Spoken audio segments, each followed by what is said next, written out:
Lah niki para rawuh ya. Dados niku ndelok Maulid Nabi Muhammad sallallahu alaihi wasallam bisa dari sudut tugas seorang pemimpin. Lho ngoten. Nabi tahu dadi pemimpin, rakyate nggih kathah sing dadi pemimpin. Lah niku tugasnya tetep padha mawon kali Nabi nggih niku mikiraken kepentingane tiyang kathah. Nembe niki Dr. Syahrir ahli ekonomi nyerat teng majalah Gatra. Indonesia saiki gak duwe pemimpin sing nyekeli pemerintahan. Sing enek penguasa tapi duduk pemimpin. La ilaha illallah. Maus niku kula kaget niku. Dadi bangsane dhewe gak duwe pemimpin. Soalnya apa? Lah pemimpin niku syaratnya ya kudu wani berkorban kanggo kepentingane wong akeh. Nggih ta mboten? Lah sing sakniki niku kok ngrasakno ate korban. Nek iso golek korban kok. Nah nggih, pun. Niki setunggal macem lintu malih.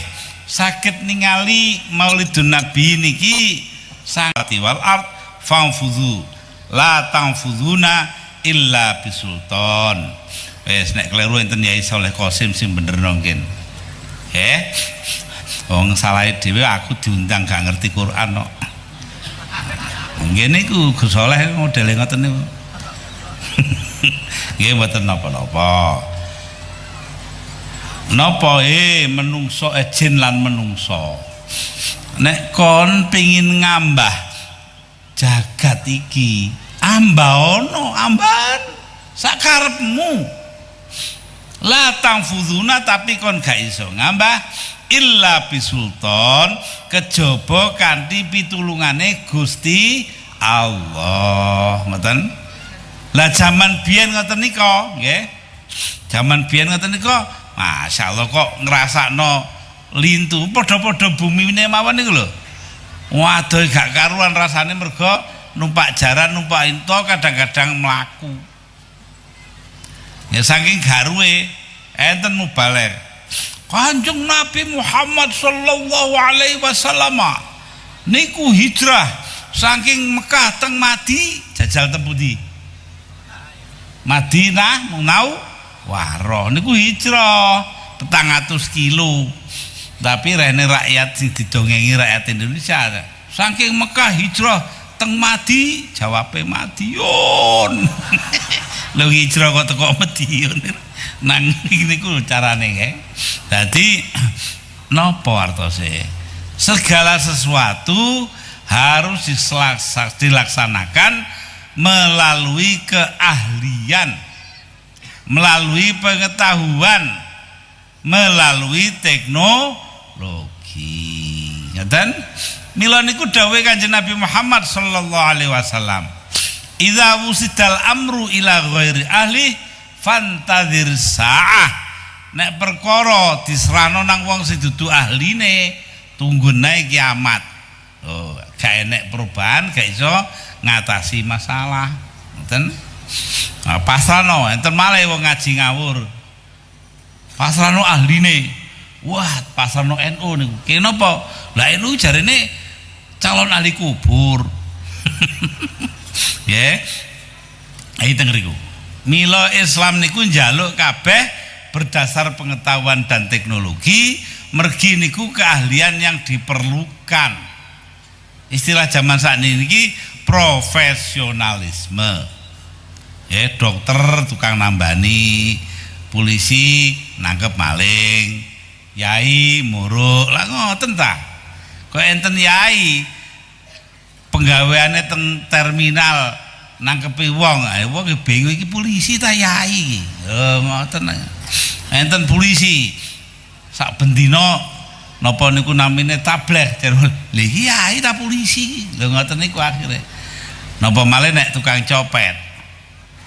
Teng Jayabaya tasik dadi terminal riyen dereng pindah teng Bungurase. Enten razia copet. Lah enten tiang copet setunggal kecepeng digledah teng sae niki enten kartu tanda anggota NU. Lha ya napa sih, Pak? Sampan niki lah copet lah kok NU cok sampan niki lah NU kok copet. Jawabe, Nggih Pak, NU niku lak agama ta? Nggih. Lah copet niku profesi. Agama dipisah kali profesi nggih ngoten niku akhire. Nggih, niku wau bab ahli. Jadi Maulidun Nabi Muhammadin sallallahu alaihi wasallam saged ditingali saking segi keahlian, saking pengetahuan dan teknologi. Dawuh Kanjeng Nabi, utlubul ilma walau fisin, golek ilmu sampai nang tanah Cina. Mongko tanah Cina ki biyen niku mboten napa, mboten enten Islame nalika Kanjeng Nabi dawuh ngoten niku wau. Artose golek ilmu ana tanah sing duduk nggone wong Islam lho, cobi to. Berarti belajar soal-soal sing lintune, soal fikih bangsane ngoten, nggih. Tafsir barane niku nggih penting, tapi ugi sing litune mboten kalah pentinge. Lho. Dados niku ningali muludan saking teknologi niku.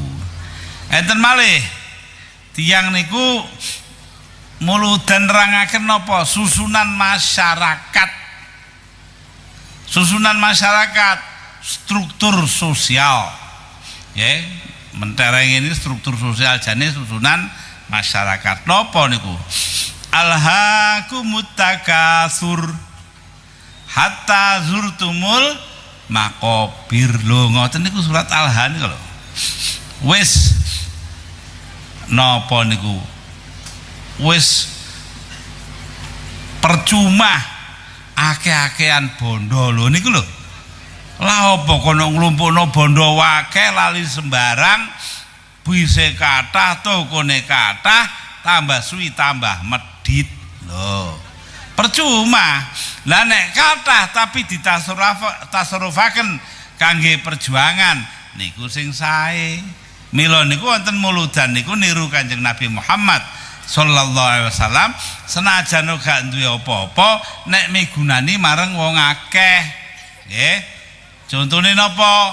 Khairun dawuhe Kanjeng Nabi, khairun nas anfa'uhum linnas. Saapi-api menungso sing paling manfaat kanggo menungso liya. Lho ngoten. Nggih wonten sing ngoten niku ningali. Iki carane macam-macam. Enten malih sing cara ningali muludan ngeten. Ya iya sih ya. Quran niku kitab suci sing hebat. Lho hebate ya napa, Pak? Hebate niku masalah sing ndaki ndaki sing jeru-jeru niku lho. Sing dirasakno ati dadak di ceritakno kanthi nganggo istilah-istilah zaman sekarang, istilah profesi. Napa contone? Bismillahirrahmanirrahim. May yabtaghi ghairal islami dinan fala yuqbala minhu wa huwa fil akhirati minal khosirin. Sapane wong sing njupuk liyane Islam minangka agama, njupuk liyane Islam minangka agama, fala yuqbala minhu, mongko amale wong mau ora bakal diterima dening Allah Subhanahu wa taala. Wa huwa minal khosirin, wong mau bakal dadi wong sing rugi dagange. Lho, khosir niku rugi dagange. Napa panjenengan teng akhirat mangke badhe dagang lah mboten ta? Karepe niku amal soleh. Wong sing njukuk liyane Islam minangka agama, maka kabeh amal soleh ora ditampa karo Gusti Allah, wong mau bakal dadi wong sing ora oleh ganjaran. Lho kok digambarno khosirin sing tuna dagangane. Mayyukridillaha qardhan hasanan, barang sapane ngutangi Gusti Allah kanthi utang sing apik, yudhaifahu, bakal diwales lipat ganda. Lho napa mangke teng akhirat panjenengan lajeng panggih Gusti Allah ngoten terus, Gusti kula kagungan gangsal 12 juta, monggo panjenengan damel. Nomor ngoten kok ngutangi Gusti Allah. Gusti Allah gak perlu diutangi, gak njaluk utang diutangi wong sampel. Ngoten. Artine napa? Wong sing amal soleh bakal ditikel-tikelno ganjarane. Napa malih? Mangkana yuridu harsal akhirati nazid lahu fi harsi. barang sapane wong pingin panenan no akhirat bakal tak tambahi panenane. Napa panjenengan mangke teng akhirat nyabin malih macul malih lah mboten ta. Lah artine amal soleh karo ganjaran lak ngoten. Niku carane nerangno mulut nggih enten sing ngoten. Pon macam-macam kathah kok. Enten malih sing nerangakene ngeten. Wong iku sing paling apik nek dhek gelem sabar lho. Wong Gusti Allah sabar napa tobat to. Lah nuwun sewu. Idza jaa nasrullahi wal fathu wa ra'aitan nasa yadkhuluna fi dinillahi afwaja fasabbih bihamdi rabbika wastaghfir. Lho.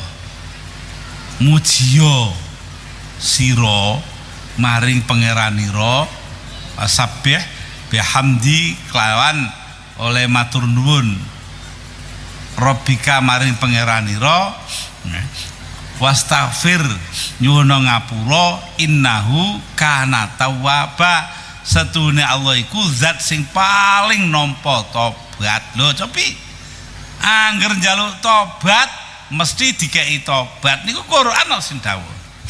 Mulane nika tiang-tiang lak pujiane ngoten nah. Wong Islam niku ecane ngoten.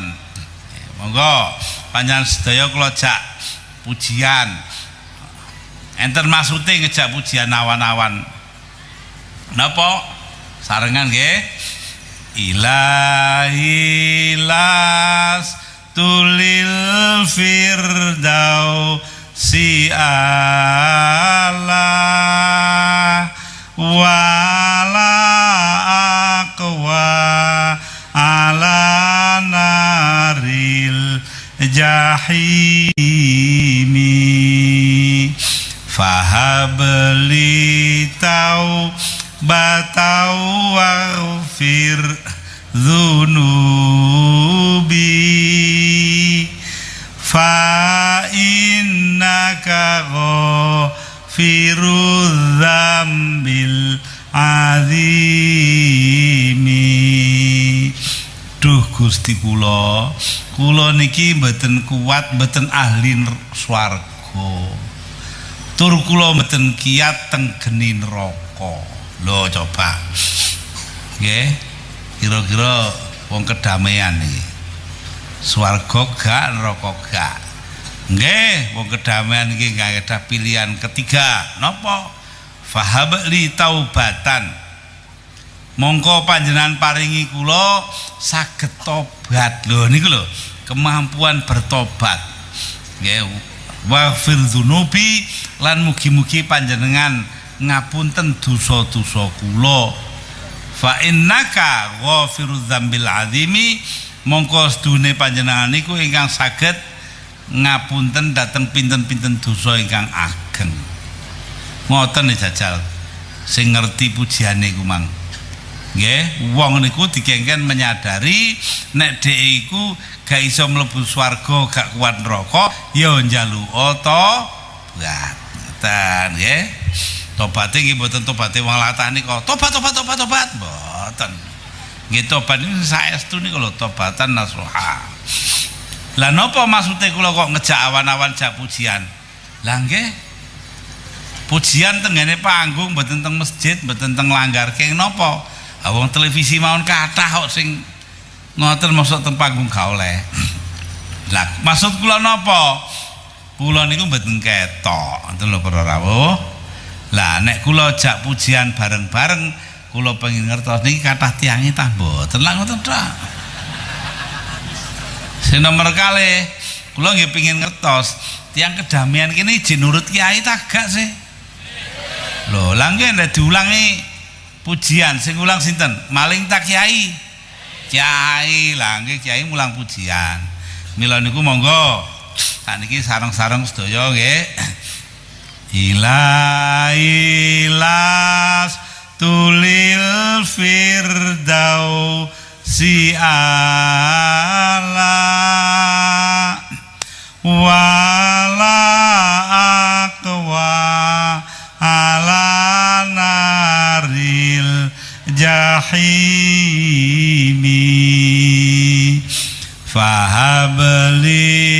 taubatan waghfir dzunubi fa innaka ghafirudz dzambil azimi. Alhamdulillah, ternyata wong kedamian iki ijik gelem carane wong lawas sing apik-apik nggih. Mboten trima bangsa ngebor-ngebor nika. Nggih.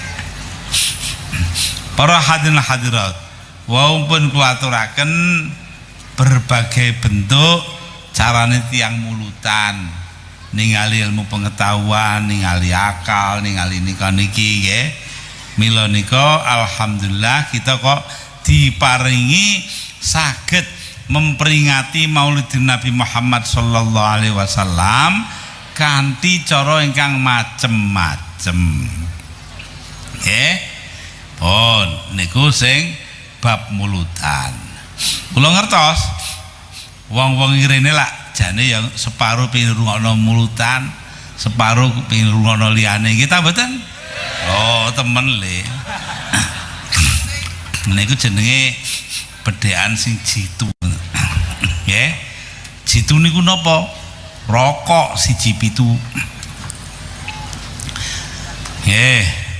Kula niku teng lapangan terbang Jogja namine Adi Sucipto nenggo pesawat terbang dadak enten sederek namine Garin Nugroho.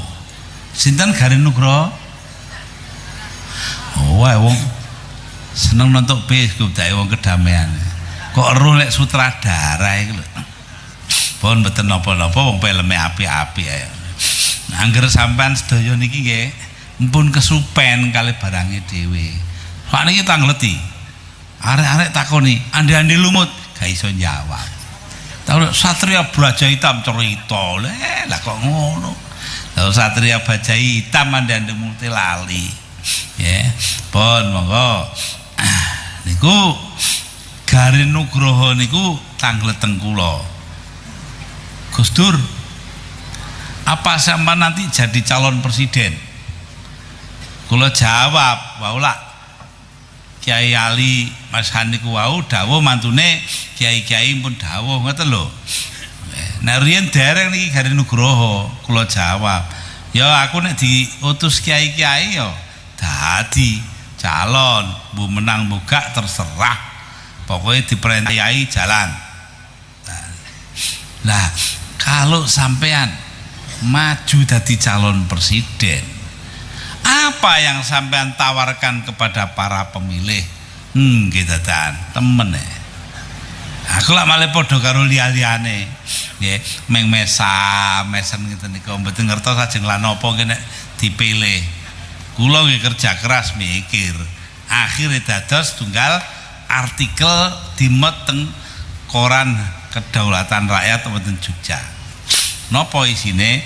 Niku kula badhe ngajokaken sekawan konsep sistem baru, sistem hidup yang baru sing enggal. Napa mawon? Siji, sistem politik utawi pemerintahan ingkang enggal. Nomor loro, sistem ekonomi kerakyatan sing nyar. Nomor tiga, sistem pendidikan nasional yang baru. Nomor papat, sistem etika utawi akhlakul karimah juga yang baru. Lah sampean kok meneng mawon niku soal hukum nasional. Loh, hukum nasional niku rumusane pun sae sisteme, cuma gak dilaksanakno. Ayo dilaksanakno, ngoten lho. Nah, niku sing pun jelas niku soal politik utawi pemerintahan kalih ekonomi. Sing kalih malih dereng. Napa sing kalih niku sistem politik atau pemerintahan. Dawe Pak Trisutrisno, sinten Trisutrisno niku? Ayo. Mantan Wapres, nggih. Ruwe Trisutrisno le. Kula teng Ubud teng Bali panggih Pak Trisutrisno. Pak katanya ganti nama Pak. Oh enggak, saya tetap kok. Lo katanya ganti apa? Trisutrisnul. Ngoyo dek wakil karepe dhewe. Wajah tukang guyon ti. Iki kudu ngoten. Nek gak diguyoni ngoten kereng-kereng niku ngen. Nek kereng tuh nyaduk. Oh, ini terang-terangan nek kula. Wong desa khianat pisan. Nggih. Napa dawuh ping 4 MPR nggawe perubahan undang-undang dasar amandemen konstitusi, akibatnya sekarang Indonesia ini penuh menjadi liberal lho ngoten. Liberal sepenuhnya. Niki berbahaya. Kenging nopo? Sebab kathah minoritas teng Indonesia. Pun saniki kula ajeng tanglet. Tiang Islam niku 8,8% bangsa Indonesia. Sing non muslim 12%. Niku namine napa? Minoritas lho. Wong Cina niku enten 16 juta teng Indonesia. Mongko wong Indonesia kabeh 204 juta. Niku namine minoritas. Tentara entene namung gangsal 100.000 paling kathah. Polisi 600.000. Kabeh niku 700.000 di tengah-tengah bangsa Indonesia 204 juta. Namine minoritas. Loh, dadi nek ajeng damel sistem politik atau sistem pemerintahan kudu eling kepentingane minoritas. Lho ngoten lho. Empun nek menang ae menang kabeh ndae pemungutan suara nggih sing menang tok sing enak. Lah sing kalah kecut. Lho nggih. Mila niku dawuh Pak Tri niku wau, kita liberal penuh main pemungutan suara. Kula usulaken sistem politik atau pemerintahan legislatifnya tetap DPR kali DPD, Dewan Perwakilan Rakyat dan Dewan Perwakilan Daerah, 2 badan. Kali-kalian damel undang-undang kudu disetujoni karo niku namine bikameral, 2 badan. Terus presiden kali wakil presiden, gubernur wakil gubernur, bupati wakil bupati, wali kota wakil wali kota dipilih langsung oleh rakyat. Setuju ta mboten? Lah ya napa wong sakniki wong gak karu-karuan iso dadi gubernur kok. Angger duwe dhuwit dadi gubernur kita mboten? Lah nggih bupati nggih ngoten. Niku Mbak Gombal iso dadi gubernur iku piye? Ngoten. Nggih soalé dhuwite kathah. Dhuwite njaluk teng pundi? Nek gubernur mangan dhuwit judi, alamat bangsane murat marit. Nggih? Pon. Sampeyan muni ngono lho, Pak. Babah cek krungu. Mosok anggite wong enak apa? Bae Pak, wis ngoten niku. Gak iso. Ngoten. Dadi dipilih langsung oleh rakyat.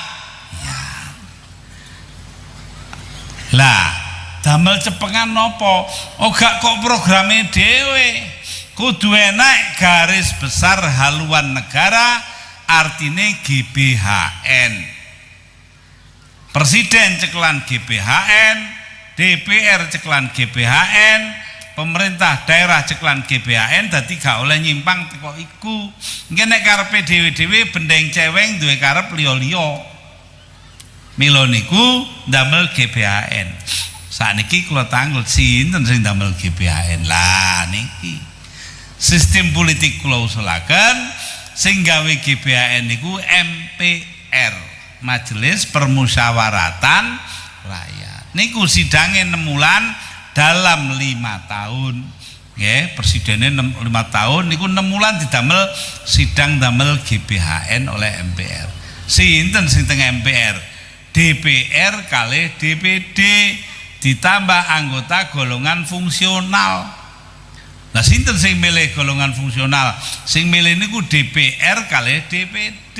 Dadi murni gak enek sing campur-campur ngoten lho. Damel niku wau. Lah carane tidak dengan pemungutan suara, tapi musyawarah untuk mufakat. Mergi napa? Keanggotaan golongan fungsional niku mangke diiseni golongan minoritas, TNI, Polri, tiang Kristen, tiang Cina pun sembarang ini ku nek perlu cindil-cindil kudu kon mlebu. Nah, ngoten nggih. Dadi mila niku sistem politiknya total berubah. Hak-hak minoritas dilindungi. Niki kula waosaken tengene Pak Tri mantu. Tentara-tentara niku mantu. Kita seneng pemerintahan sipil to. Gini lho, ngaten. Begini kok tentara mboten disiok. Yang kita benci adalah militerisme, paham serba militer, tapi kita tidak benci dengan perorangan yang jadi militer. Nek nglanggar undang-undang gak kok mergo benci, mergo nglanggar undang-undang ditindak oleh aparat hukum. Panjenengan mendel mawon wasi nggih? Ngoten ae. Niku sing sistem politik utawi sistem pemerintahan. Nah, kula tanglet calon-calonnya wanita muni ngene. Ambek tentara wedi. Tapi nek mburi nutuki tentara ya napa lah nek kula nggih kritik nggih kritik. Wis napa enten tentara nggih wong mono. Nggih kanca dhewe lho niku. Kabeh niku kanca kula. Jadi belum tentu jadi tentara itu elek. Nggih enten sing elek nggih enten sing apik. Masih sipil nggih ngoten. Kata sing ngapun iki. Nah niku para hadirat. Hak niki pindah teng sistem ekonomi. Ekonomi niki terus terang kula ngusulaken nek panci gak duwe dhuwit ayo moratorium. Napa Pak moratorium kok waksi menjenenge? Nggih, moratorium niku menghentikan pembayaran tanggungan kita untuk sementara waktu. Loh, ngoten. Niku moratorium stop dhisik. Saben tahun Indonesia niki ngikuti RAPBN, Rancangan Anggaran Pendapatan dan Belanja Negara. Niku mbayar paling boten 46 miliar dolar Amerika. 32 triliun rupiah. Niku damel tiyang itu. Ayo moratorium jaluk 5 tahun, ojo nagih wis meneng wae. Menen-menen wis duwe dhuwit tak bayarane kabeh. Sak bunga-bungane kita mboten ngemplang kok niku. Cuma menunda pembayaran. Kenging napa? Duwike ayo digawe. 46 triliun miliar dolar niku artose 230 miliar dolar. Sing 100 digawe kredit murah 5%, diawasi penuh oleh sebuah panitia tetap. Niki mangke kangge kredit usaha kecil dan menengah UKM. Dan mergi sak dangune niki pemerintah hanya mengistimewakan perusahaan-perusahaan besar saja. UKM dijarno matek gak matek karepmu lah. Sakniki dibalik, ayo UKM iku ditulungi. UKM nggih usaha kecil dan menengah, ampun UKM usaha kemas dan mega. Oh, lah sing 100 miliar malih damel nginggahaken pendapatan pegawai negeri, sipil, militer dan kaum pensiunan. Nek dadi presiden kula rencana 3 tahun minggahe pendapatan 10 kali lipat.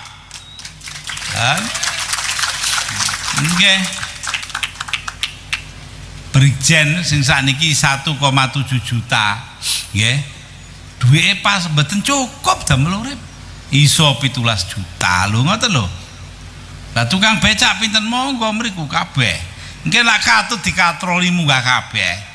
Siji munggah liyane munggah. Lho, mergi napa? Kekuatan daya beli dan daya bayarnya meningkat. Wajib pajak sing sakniki kirang saking 3 juta orang bakal dalam 5 tahun menjadi 20 juta orang wajib pajak. Lho ngoten carane golek duit iku. Pun royokan mosok pemerintah pusat atau royokan karo pemerintah daerah duit parkir niku lho lak nemen ah. Parkir monten lajeng royokan. Nggih pemerintahan melarat ngoten. Mila niku nggih sistem ekonomi kita itu nanti mencoba mengacu kepada kebutuhan dalam negeri, meningkatkan kemampuan daya beli dan memanfaatkan hasil-hasil alam kita untuk kepentingan ekonomi kita. Bangsa pungutan-pungutan dilangi, bea cukai ditata malih sak piturute niku nggih. Nggih. Dadi niku carane. Mila menika kula badhe matur panjenengan sedaya bilih benjing-benjing niku nek badhe milih ditingali. Sapa sing duwe konsep apik dilaksanakno. Aja kok sing guyang-guyu tok mawon. Nggih niki wau napa sing dadi pikirane wong-wong lha apa ate lapong nek kapan dadi presiden ngoten lho. Nggih alhamdulillah sedaya niki wau dasare mergi kangge kepentingane tiyang kathah. Pun niki pun siang dadi kula nggih mboten panjang-panjang kalih niku wau kula terangaken bijing-bijing sing bagian pendidikan kalih akhlak. Lah nggih bagian hukum sak itu diterangaken pun. Pokoke bolak-balik angger Gus Soleh cik nyeluk ae nang ngene kedamaian. Ana mboten nyeluk mboten salah kula. Mila menika monggo kita sedaya niki dadosa tiyang ingkang saged menjadi warga negara bertanggung jawab. Nggih. Bertanggung jawab niku napa? Artose nglaksanakaken napa mestine sebagai warga negara. Nggih. Monggo rawuh niku wau sing napa perlu kula aturaken. Niki enten setunggal syair malih kula aturaken panjenengan. Nggih. Bae gawe pengeling-eling uripe wong niku napa. Waladat ummuka ya ibna Adam bakiya wan nasu haulaka yadhaku nasururo fajhat linaf sika antakuna idza bakau fi yaumi mautika dhahikam masruro. Ibumu ya anak Adam. Sinten anak Adam niku? Anak Adam sinten? Menus kakean dosa. Anak Adam, ibumu nganakno sira nalika iku kowe nangis. Waladatka ummuka ya ibna Adam bagian. Napa enten bayi lahir mboten enten. Bayi niku gawane nggih nangis, kita mboten. Malah nek kapane gak nangis, gak metu suarane, dokter sing bingung, bidane sing bingung. Plek diplek jungkir ngecene nangis. Kenging napa? Wan nasu haulaka yadhakuna surura.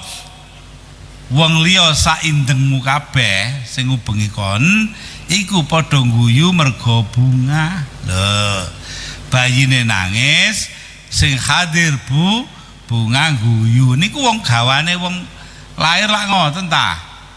Nggih. Lah mosok enten ta tiyang lahir terus kabeh melok nangis niku lho. Lah napa Pak sampe nangis?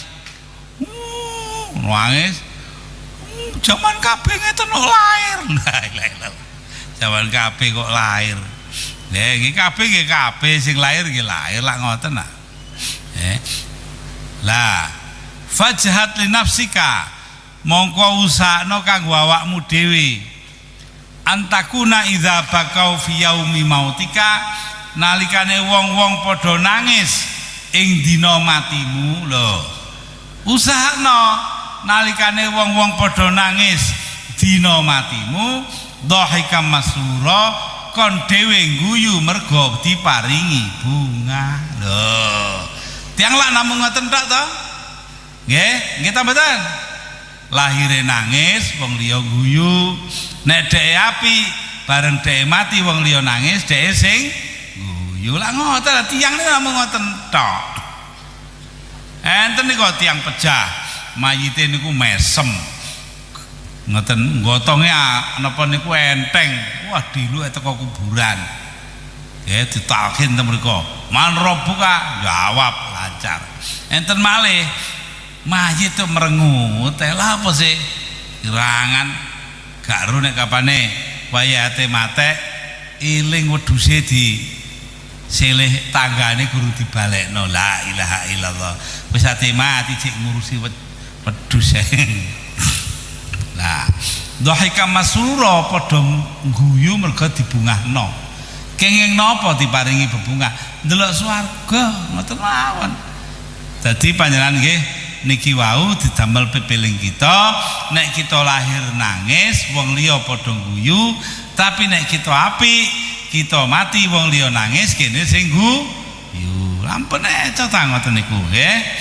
Waladatka ummuka ya ibna Adam bakiya wan nasu haulaka yadhaku nasurura fajahat li nafsika antakuna idza bakau fi yaumi mautika dhahikam masrura.